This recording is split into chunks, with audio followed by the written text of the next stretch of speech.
Police अधीक्षक संदीप घुगे यांनी स्थानिक गुन्हे अन्वेषण शाखेत अवैध धंदे करणाऱ्या इसमाची माहिती घेऊन त्यांच्यावर कारवाई करण्याचे आदेश दिले होते।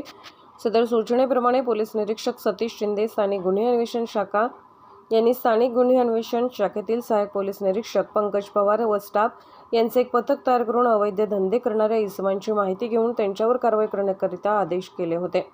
त्या अनुषंगाने आज गायकवाड कपिल साळुंखे यांना त्यांच्या बातमीदाराकडून बातमी मिळाली की दत्तनगर बामणोळी येथे पत्र्याच्या शेडमध्ये गुटख्यासाठी लागणारी सुगंधी तंबाखू सुपारी पॅकेजिंग करीत असल्याबाबत खात्रीशीर बातमी मिळाली। बातमीच्या अनुषंगाने दत्तनगर बामणोळी परिसरात निगराणी करत असताना एका शेडमध्ये गुटख्यासाठी लागणारी सुगंधित तंबाखू व सुपारी पॅकेजिंग करीत असताना संशय आल्याने सहाय्यक पोलीस निरीक्षक पंकज पवार यांनी कचऱ्याचे शिरवळ पंचांसह जाऊन छापा टाकला असता सदर ठिकाणी सुगंधित तंबाखू गुटखा तयार करण्यासाठी लागणारा कच्चा माल व मिशनरी मिळून आल्या। तिथे काम करणारे एकूण 7 जण मिळून आले।